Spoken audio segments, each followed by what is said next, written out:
What is going on, everybody? Welcome back to the Full 90. It is time for the Premier League predictions, and I just want to say, coming up the next week on the channel is an absolutely huge one. So you'll be watching this on a Thursday. I'm recording it on Wednesday, but you'll see it on a Thursday, the 1st of November. Coming up on Saturday, the 3rd of November, I've got the start of a brand new series on the channel called Beat the Bookies. So if you're involved in betting or you enjoy betting, just having a little bit of fun, then this will be the series for you. It's basically a series where I have a starting budget and I try and beat the bookies and basically make more money than what I started with. And the first episode will be up on Saturday. I'm going to film it over the next couple of days based on some bets that I have currently going on and have already finished. So I'm really excited to start that. That'll be either once a week, once every couple of weeks, depending on how the betting and stuff goes and all that. If I have losses, I'll let you know. If I have wins, I'll let you know. The idea to have fun. Obviously, if we start making mad losses, we'll cut the series because, you know, that's not the point.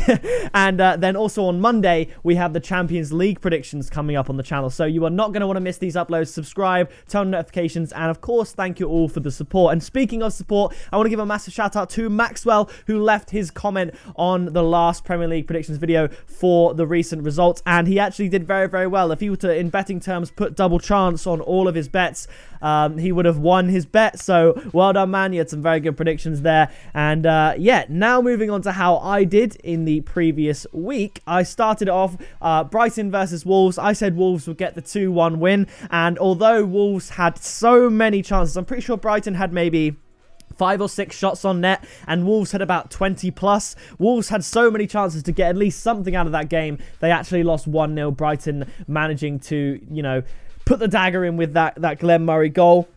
So I was very wrong there. The next game, Fulham versus Bournemouth, I maybe gave Fulham's defence a little bit too much credit. The worst defence in the Premier League. I said Bournemouth would win 2-0 away from home, but they actually scored a third and won 3-0. So the tales of woe continue for Fulham. We'll be excited to see how they get on this week, because this week for them is a very interesting and crucial game for them. The next one, Liverpool Cardiff, I said a 3-0 win to Liverpool. I got the winning margin correct, but the score slightly wrong. It was actually 4-1 to Liverpool in the end. Southampton Newcastle, I said 2-1 to Southampton, and you know, from watching highlights of the game and looking at the stats, Southampton definitely should have got more than a point, but once again, they failed to score. A 0-0 against Newcastle, and I'm pretty sure all of Newcastle's draws have been 0-0 as well, so Southampton and Newcastle are both really struggling to find goals. The next game, Watford Huddersfield, maybe I gave Huddersfield a bit too much credit. I said Watford would win 2-1. Watford walked away with the 3-0 win, although watching the highlights, I'm not sure that does Huddersfield justice. They had some decent chances, although I feel like because they're so used to not scoring many goals, a lot of their players are just taking bangers from outside the box. And although a lot of them, you know, they're threatening the keeper, they are decent shots, but they're not going in. Maybe they need to work on perhaps building an attack, passing it through the middle, and just getting those little tap-ins that City and Arsenal and Chelsea get, rather than just trying to score the absolute screamers. I think that's what Huddersfield need to change. So obviously Watford won that one 3-0. The next one, I said Leicester would come out on top with a 3-1 win against West Ham. Quite the opposite. West Ham scored in the first half, and then Mark Noble got sent off in the first half, and Leicester were only able to equalise in, I think, the 89th minute to make it 1-1. They definitely did have more chances in the game and possibly could have got more than a draw out of that, but 1-1 was the end result. Now the next game was Chelsea versus Burnley. I predicted a 2-0 win to Chelsea. They doubled it. They made it 4-0. Burnley, they look all over the place lately. It's weird that they got that 4-0 win against Bournemouth, and then since then, and even before then, they've been pretty terrible. And I said this in a previous video. Had Bournemouth won that game where they lost 4-0, they'd be right up there in the top 4, I think, which would be absolutely crazy stuff. Crystal Palace versus Arsenal. I said Arsenal would win 3-0, provided that they tighten up their defence. And their defence was okay, but their brains, if you will, at the back was not great. They gave away 2 penalties, and the game finished 2-2 to end the win streak on 11 wins and then the draw. So unlucky to Arsenal. They did play all right, but yeah, that was 2-2 in the end. The next game, Man United Everton. I did say I think Man United would edge it and should edge it, but in the video I went for a 1-1, and in the end Man United did edge it 2-1, so not too far off there.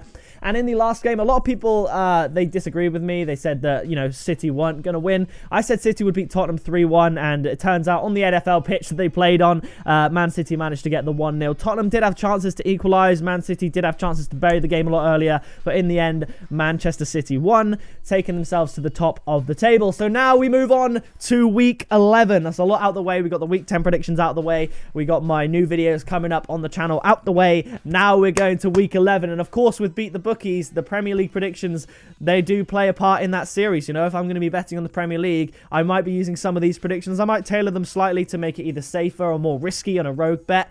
But, you know, these do play a part. And obviously, my week 10 predictions, they are playing a part in the first episode of Beat the Bookies going up on Saturday. So this is important. Anyway, the first game is one of the biggest games of the weekend, would you believe it? Bournemouth hosting Manchester United. Now, Manchester United, there's alarm bells all over this. And a lot of people say in regards to betting, you never back the early kickoff. And I'm pretty sure if I do bet this weekend, most of the bets will not include this game because it could go either way. Honestly, if I looked at the result and saw Man United win, I'd be like, okay, that makes sense. If I looked at the result and saw Bournemouth win, I'd be like, yeah, that makes sense as well. Honestly, I can't call it.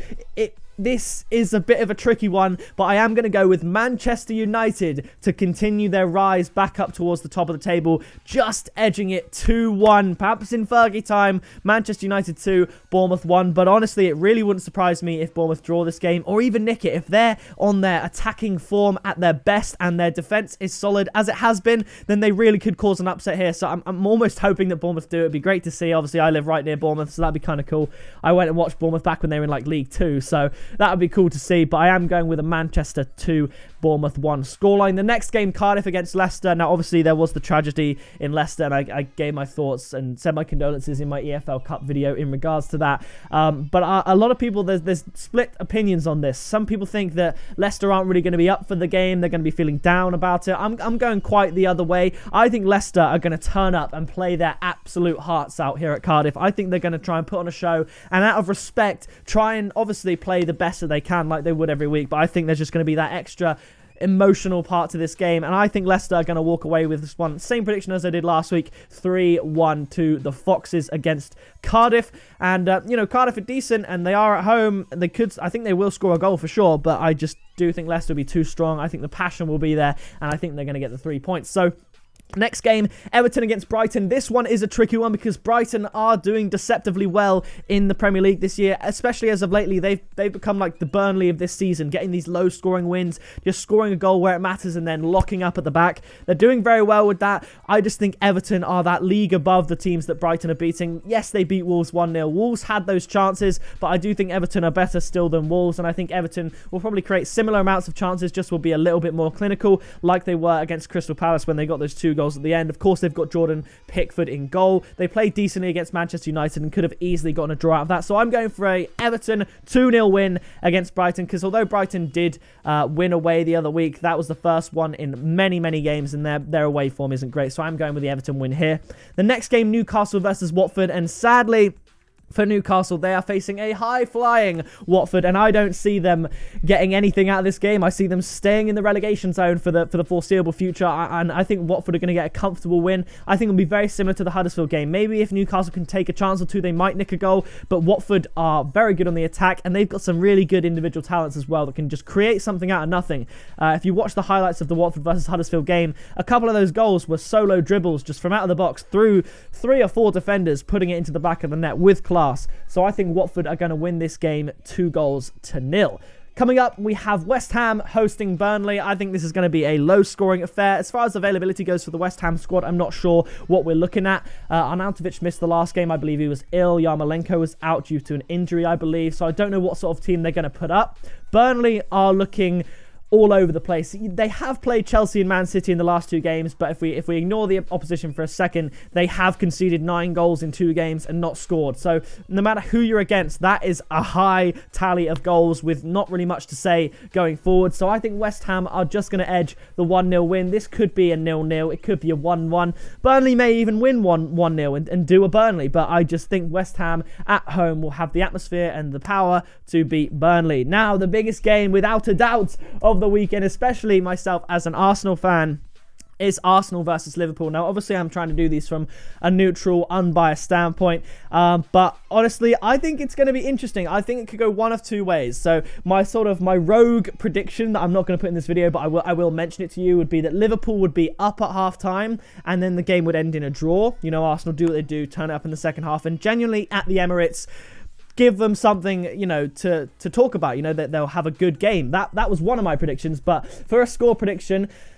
I'm being quite brave here, and I'm going to say a 3-1 win to Liverpool. Now, obviously, as an Arsenal fan, I don't want to be saying that, but it honestly wouldn't surprise me if that were to happen. I think if there is a team that is going to figure Arsenal out at the back, it's Liverpool. Same with Man City. When they played Man City just beat them 2-0, and it was standard practice for them. Against Chelsea, the other big club that they played, yes, they scored 2 goals, but they did let in 3 goals. So, you know, I can see Arsenal scoring as they do, but against the really good teams like Liverpool, Chelsea, Man City, they are very open and exposed at the back. And honestly, I think Liverpool, with the squad that they have, they should definitely win this game. Even though it's at the Emirates, and even though Arsenal are doing very, very well, I think Liverpool would be disappointed with anything other than 3 points, and I think Arsenal would be happy with a draw. So that being said, I think Liverpool are going to get this win. I'm going with a 3-1 scoreline, but if they draw, that wouldn't surprise me either. The next game is Wolverhampton against Tottenham. This is going to be a tough one to call. Tottenham, they're playing decent football, and they arguably should have got something out of the Manchester City game.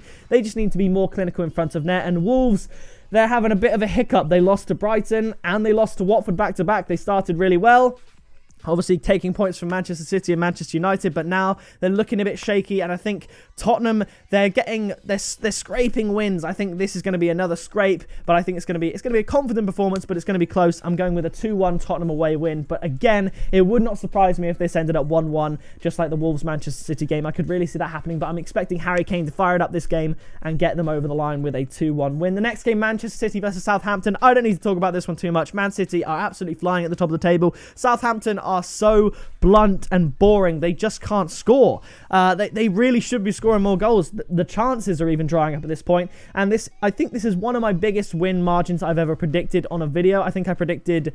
I predicted 5-0 PSG against Red Star Belgrade, and there was a 5-goal winning margin, 6-1. I'm predicting another 5-goal winning margin here for Man City, 5-0 against Southampton. So we'll move swiftly on. Chelsea at Stamford Bridge against Crystal Palace. Now, Chelsea have been one of the more impressive teams this year, doing very, very well to, you know, dispatch of the teams the way they have. They've played Liverpool twice this year so far this season. They drew with them once and beat them. So 4 points out of 6 against Liverpool is really, really good. And although Crystal Palace did get the 2-2 draw against Arsenal, I think Chelsea are going to be that bit stronger. And I'm going for quite a brave scoreline again. I'm going for a Chelsea 3, Crystal Palace 0 prediction. This could easily be 3-1. Could even possibly be 3-2. But I think Chelsea are going to score goals in this game. And whatever happens, I think Chelsea are going to score more goals than Crystal Palace. So I'm going with Chelsea 3, Palace 0. The final game, Huddersfield versus Fulham. I went back and forth on this prediction. I'm predicting a draw between the two teams, which I think both teams would be kind of happy with, but also kind of annoyed with at the same time.